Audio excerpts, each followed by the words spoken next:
Vamos lá, pessoal. O objetivo desse vídeo é discutirmos nascimento, um breve contexto do nascimento da economia do desenvolvimento como uma disciplina autônoma e apresentar a primeira interpretação a respeito desse processo a partir da leitura do Rostow. Então, nesse momento, a gente entra numa fase de trazer diferentes interpretações das trajetórias ou das possibilidades de desenvolvimento das nações a partir de diversos recortes teóricos e políticos dos autores clássicos, além do desenvolvimento no pós-Segunda Guerra Mundial. A discussão de hoje é a do Rostow, O Rostow, as etapas do desenvolvimento econômico, a decolagem para o desenvolvimento autossustentado, de 1956. Em qual contexto o Rostow está inserido? Qual contexto ele está inserido? Olha, ali no imediato pós-Segunda Guerra Mundial, é onde a gente observa de vez o nascimento da economia do desenvolvimento como uma disciplina autônoma. No contexto da doutrina Truman, a gente tem a ideia da gestação de uma divisão internacional do trabalho funcional aos objetivos geopolíticos estadunidenses e, além disso, funcional à estratégia geopolítica da doutrina Truman de barrar o avanço do socialismo em diversos países. O contexto é o seguinte, olha, dentro dessa discussão mais ampla, começam-se a questionar os elementos históricos, começam a trazer evidências cada vez mais claras da insuficiência da interpretação monoeconomista, da insuficiência da ideia de uma suposta convergência econômica a partir dos cânones liberais. Ok. Então isso está ainda difuso, ainda no ar, no pós-Segunda Guerra Mundial. Historicamente a convergência não se observa, na verdade a assimetria vai se colocando em termos cada vez maiores, como materializado nos conflitos ali do século XX, desde a crise de 29, Primeira Guerra Mundial, crise de 29, Segunda Guerra Mundial, a assimetria vai ficando cada vez mais clara. Nesse momento, a gente também observa o avanço dos processos de descolonização africana e avanço dos processos de independência em alguns países asiáticos. O questionamento começa a avançar no seguinte sentido, olha, a partir da perspectiva desses países, será que as políticas, as estratégias de desenvolvimento ou políticas horizontais de desenvolvimento a partir do neoliberalismo são adequadas para diferentes realidades socioeconômicas, para diferentes contextos históricos, para diferentes cenários políticos, para diferentes etapas do capitalismo? Os países recém-independentes, com todo o seu legado de exploração violenta colonial, com todos os impactos que isso tem, marcas profundas na sociedade, na política e de organização econômica, começam a se questionar. Será que a partir desse ponto de partida que é muito distinto, numa configuração internacional já muito sólida, consolidada ali, um núcleo muito pequeno de poder econômico e militar de país, será que com base nesse cenário seria possível a convergência? Então esses questionamentos estão ali borbulhando no momento. Por outro lado, a experiência de industrialização soviética, industrialização com base no forte planejamento, parece ter tido um rápido sucesso, parece ter levado a uma redução do diferencial de produtividade, de qualidade de vida, desenvolvimento das forças materiais, desenvolvimento das forças políticas e militares, inclusive, de um país a partir de uma forma de organização do sistema econômico muito distinta. Então a ideia do planejamento também começa a tomar mais corpo como um elemento central para se avançar na estratégia de desenvolvimento. Ok. Vale lembrar também que o mundo vem de experiências ali da crise de 29, do New Deal, com a ideia da atuação do Estado coordenando as forças econômicas, tentando de alguma maneira ou de outra enjaular, ainda que parcialmente, alguns ímpetos selvagens do capitalismo.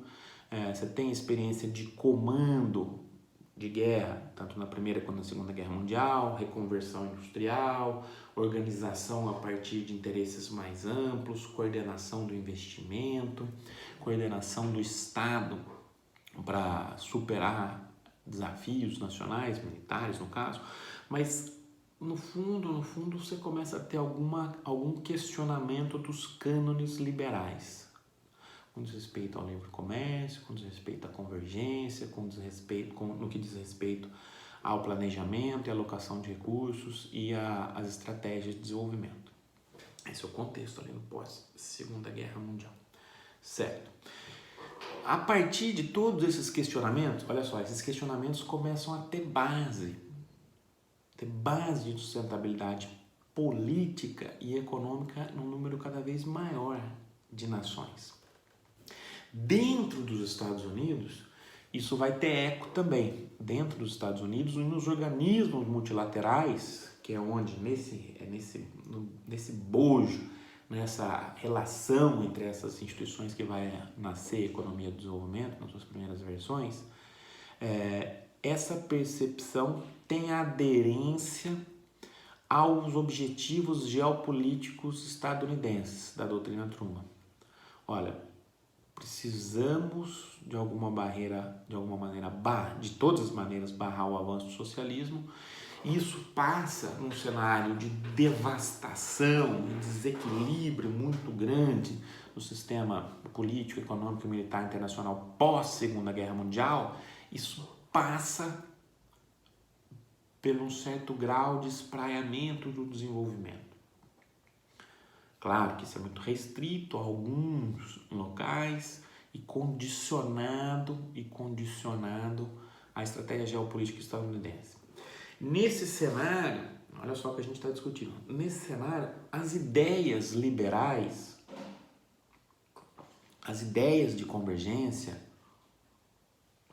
as ideias do monoeconomismo, as ideias neoclássicas parecem ficar de escanteio.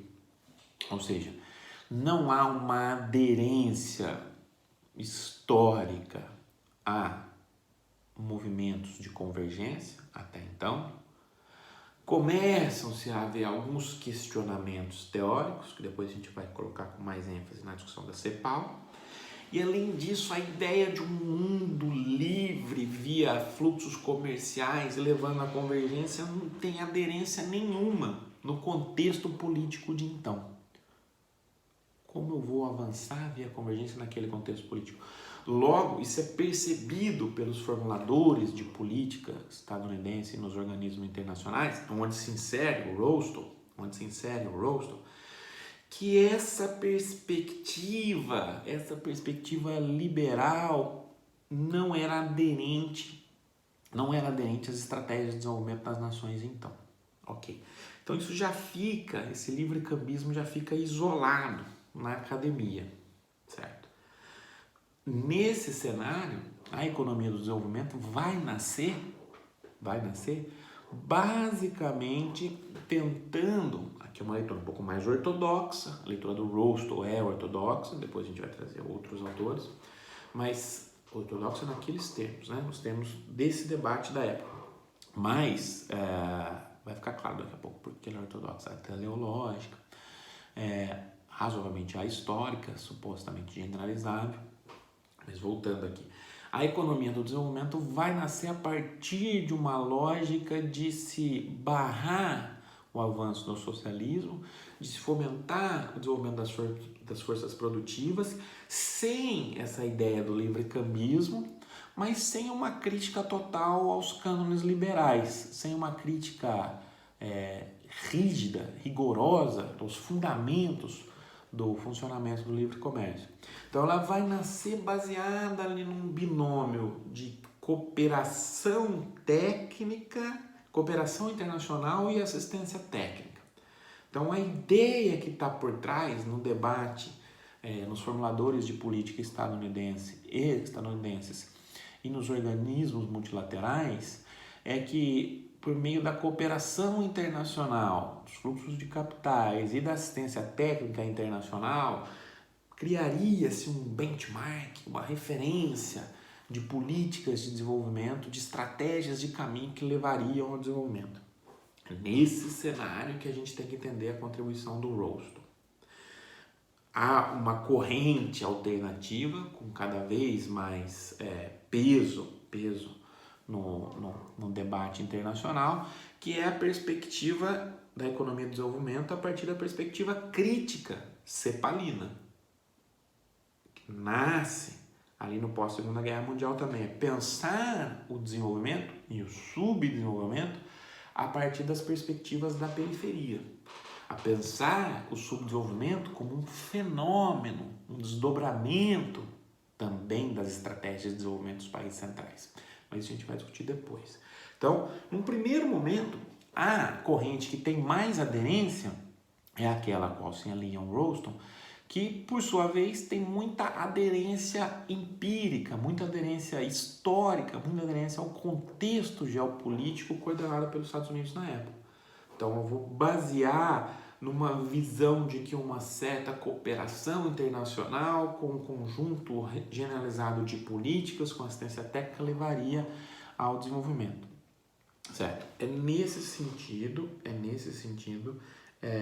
que os Estados Unidos se colocam junto com os foros internacionais como precursores nesse debate a partir desses termos. Né? Claro que a discussão do desenvolvimento a gente viu que remonta muito antes, lá o List, a diversas outras contribuições que a gente já apresentou. Né? Mas aqui no pós-Segunda Guerra Mundial é a discussão agora. O Rolston vai falar o seguinte, olha, nesse contexto, o Rolston foi uma importante figura nos formuladores de política externa americana, no governo Kennedy, no governo Johnson.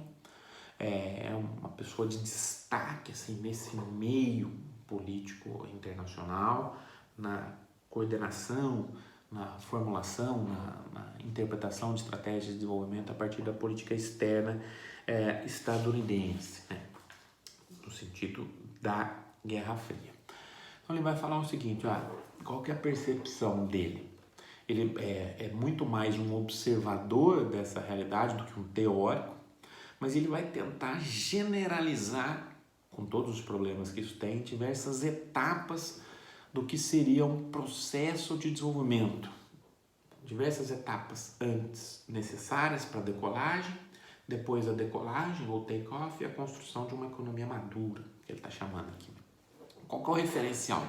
Então ele vai sistematizar uma interpretação desses processos, ok? Muito menos do que fazer esforços de grandes fundamentações teóricas. Então ele parte da perspectiva, olhando aqui o debate, a partir da perspectiva tecnológica. Vai entender o seguinte, o que é o desenvolvimento, né? Olha, eu deveria ter estratégias capazes de levar uma generalização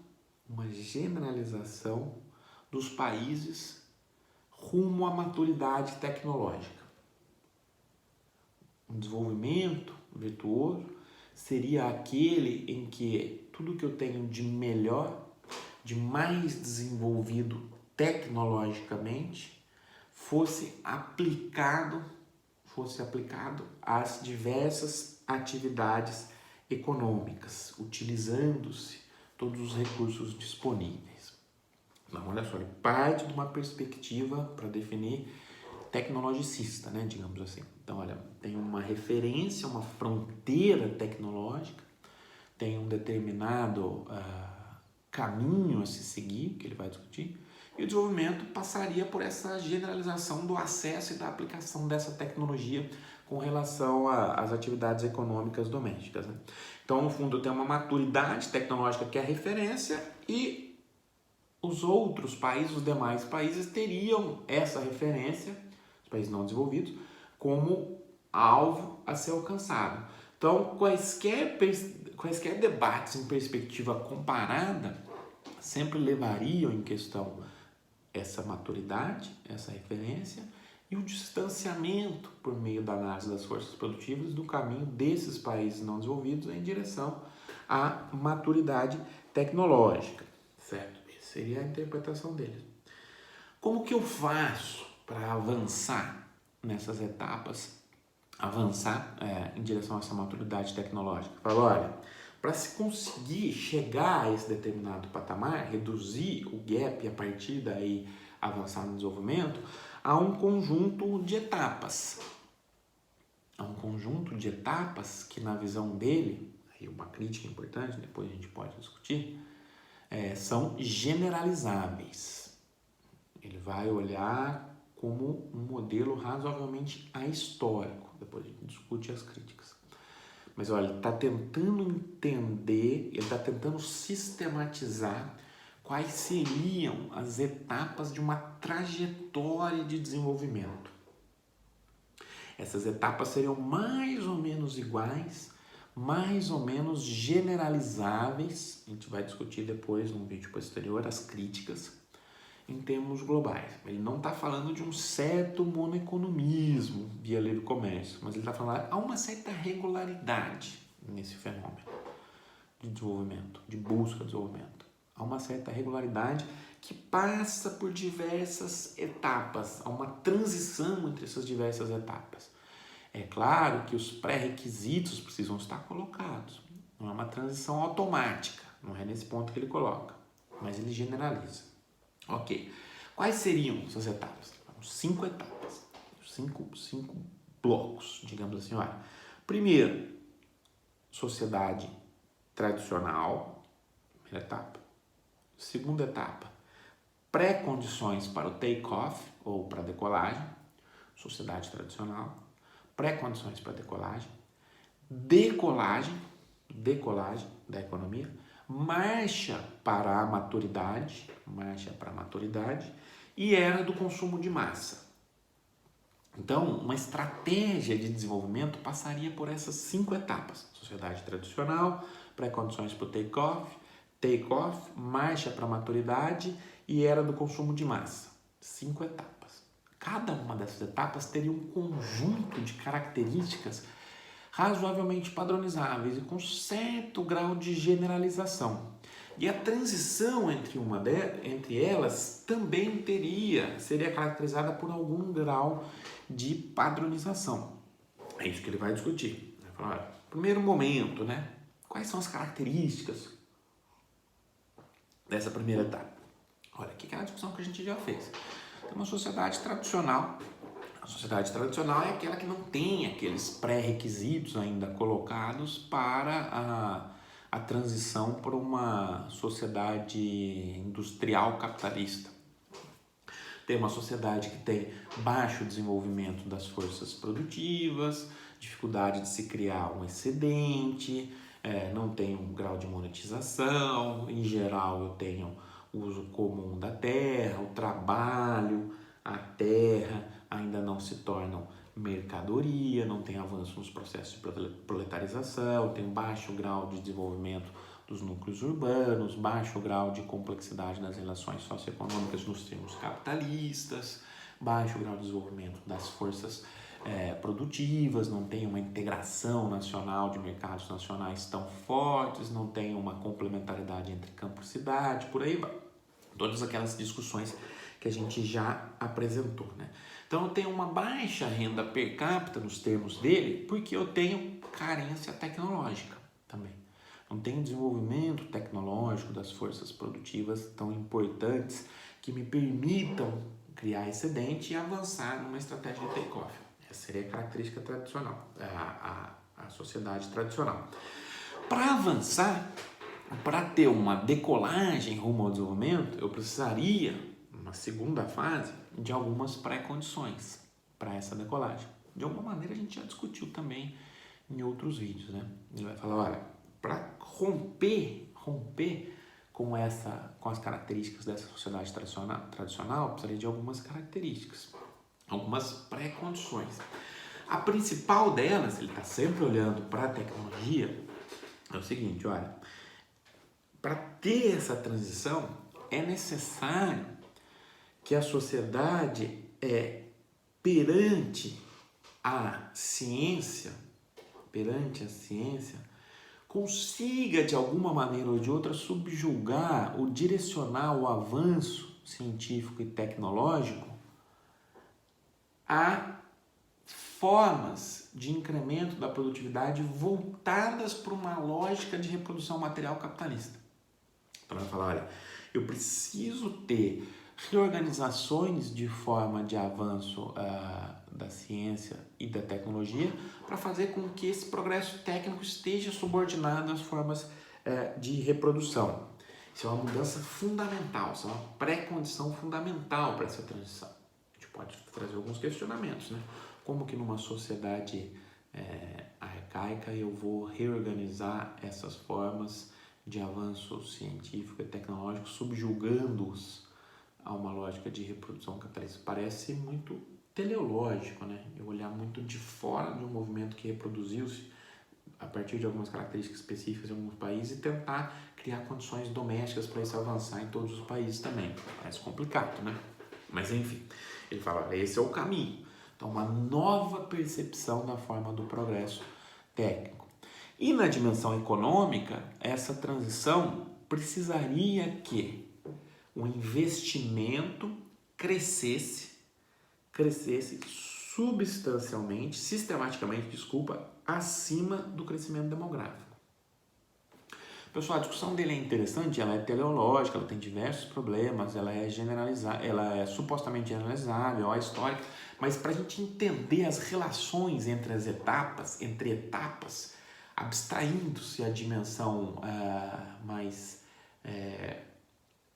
mais, digamos assim, não histórica da construção dessas etapas, pensando em etapas em termos lógicos, é interessante para a gente entender como se materializam estratégias, se materializaram estratégias de desenvolvimento, né?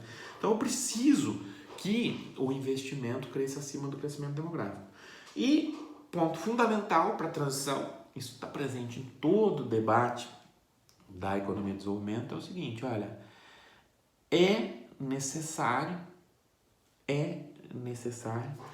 que haja progresso técnico na agricultura, essa agricultura gere excedente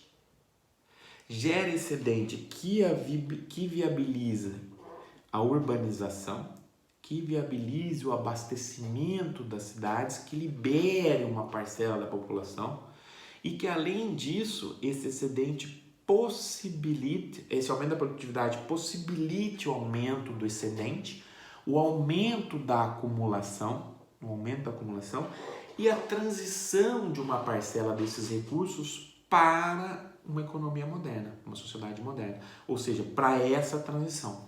Então a transição passa, isso vai passar em todos os autores, da geração de excedente na agricultura, a acumulação e a transferência para outros setores em gestação.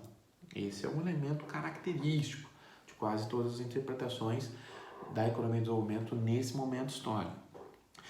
Além disso, essa geração de excedentes essa acumulação deve permitir o aumento da importação de máquinas e equipamentos.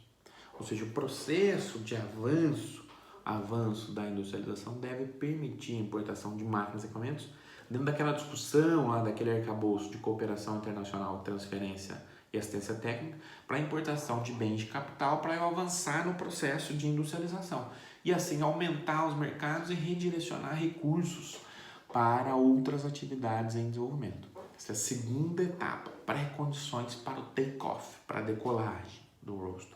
A seguir a gente discute as características da decolagem.